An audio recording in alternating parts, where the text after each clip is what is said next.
Imagine the sound of a slow, thoughtful breath before the voice begins.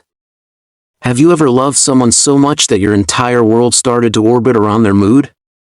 Where a good text from them could make your entire day feel sunny, and a day of silence from them could cast a long, cold shadow over everything?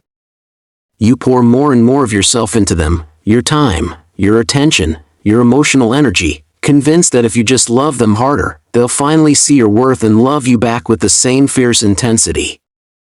But then something strange happens. The more you give, the more they seem to pull away. The more you reassure, the more distant they become. It feels like a cruel paradox, a puzzle that makes no sense.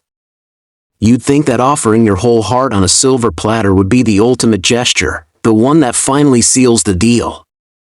But instead, it somehow devalues it. I want to talk about why that happens. Not from a place of manipulation or game playing, but from a place of deep, spiritual truth about human nature and attraction.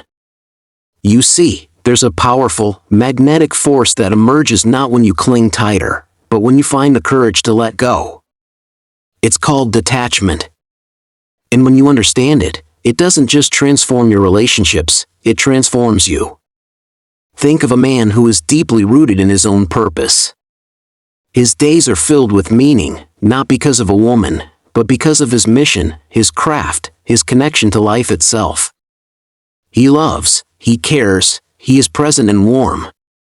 But his inner world is not a weather vane spinning wildly in the wind of someone else's emotions. He is like a great, ancient oak tree. You can sit in its shade, you can appreciate its strength, you can even feel the wind rustle through its leaves, but you cannot shake its core. It is grounded. It is complete.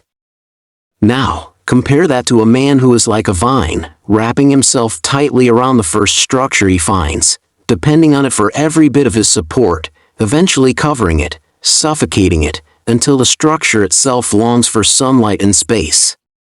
Which man offers a more compelling shelter? Which one inspires a sense of peace, of safety, of true admiration? This is the secret. Detachment is not about building walls of cold indifference. It is the opposite. It is about building such a strong, vibrant center within yourself that you no longer need someone else to complete you. You want them, you cherish them, but you are not a half circle desperately searching for your other half. You are a whole circle, and you are looking for another whole circle to share your completeness with. That energy is irresistible. It communicates something without a single word being spoken. It says, I am here. I am solid. My value is not something you give me, it is something I carry, and you are welcome to share in it. Most of us are taught the wrong script. We're taught that love is about sacrifice, about losing yourself in the other person. So when she pulls away, what do? We love harder. We chase. We double text. We explain ourselves. We ask, what's wrong? What did I do? We hand over our emotional reins and say, here, you drive. My happiness is in your hands now. And in that moment, as predictable as the sunrise, the mystery dies. The challenge evaporates. You become an open book that she has already read, a song she already knows all the words to. There are no more pages to turn, no new melodies to discover. But a man who is detached, he is an unread story. He doesn't dance to the rhythm of her emotional storms.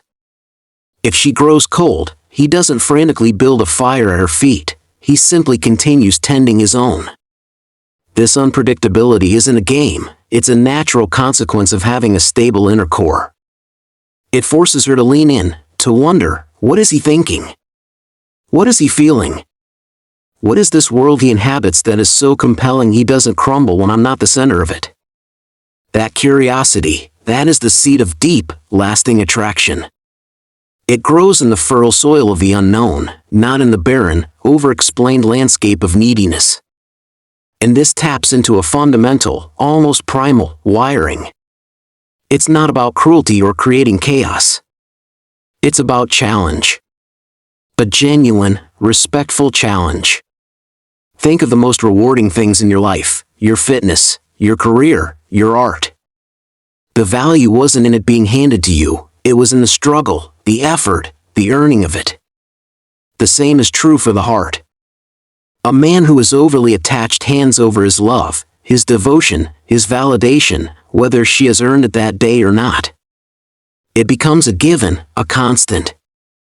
And constants, after a while, become background noise. But a man who is grounded in his own purpose makes her feel that his attention, his presence, his deep investment is something to be earned. It is valuable because it is not freely given to every passing whim. It reawakens the chase instinct within her. And nothing is more magnetic than the feeling of earning something precious from a man who is himself precious. This detachment also radiates a quiet, unshakable strength. The modern world is a storm of reactivity. People are angry, anxious, desperate for validation. But a detached man is the eye of the storm. He can love without becoming obsessive. He can desire without becoming desperate. He can feel disappointment without collapsing into it. This composure is a silent language of power. It tells her, without a single word, I am the master of my own inner world. I do not need you to validate my existence. That kind of energy is a sanctuary. She may test the walls, she may even create a little chaos to see if they hold, but your calm, centered detachment proves they are unshakable. And in that, she finds a peace she didn't even know she was searching for. Let me give you a picture. Imagine two men. The first one texts you all day, every day. Good morning, beautiful.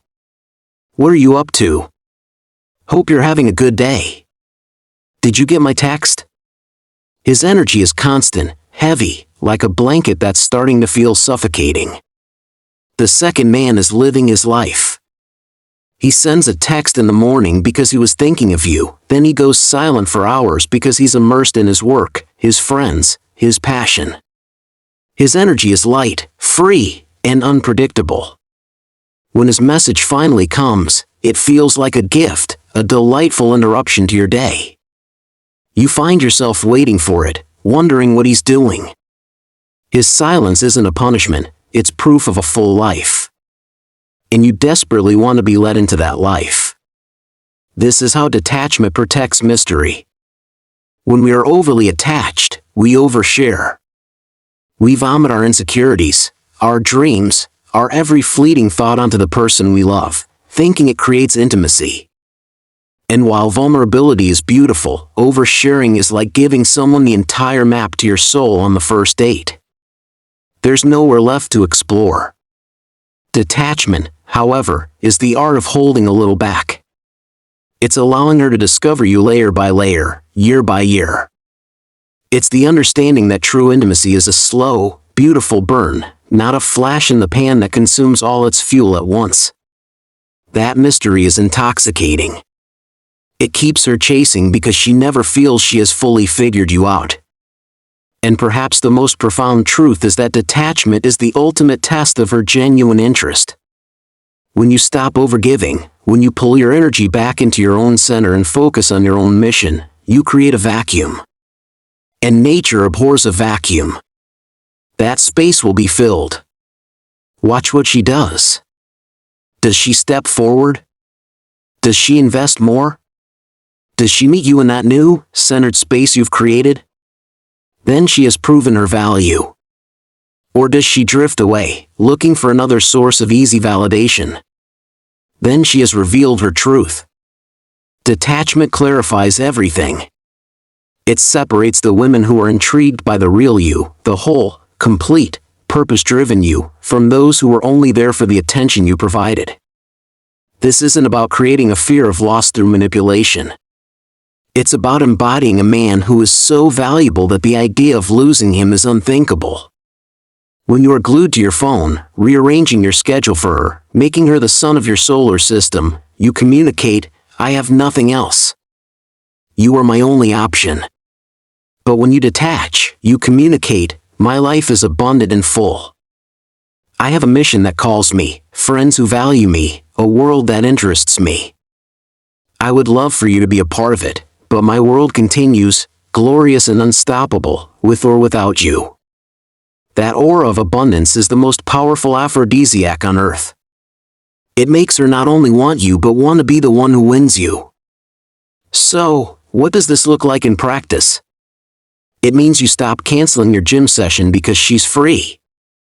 You stop ignoring your friends when a new woman comes along. You stop laying your heart on the table as a bargaining chip. It means you communicate clearly and with love, but you don't explain yourself endlessly.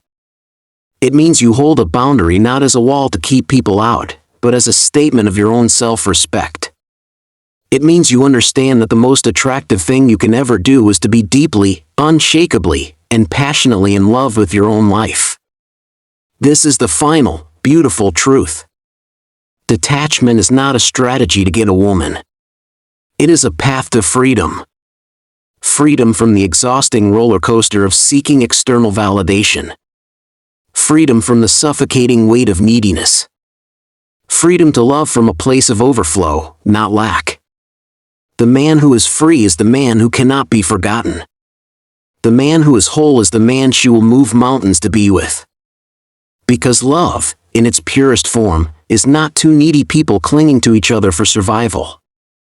It is two whole, free, powerful individuals choosing to walk the same path, side by side, each shining their own light, making the journey brighter for them both. Become that man. Center yourself so deeply in your own worth and your own mission that you no longer need her approval to feel complete. And in that freedom, you will become utterly and completely irresistible.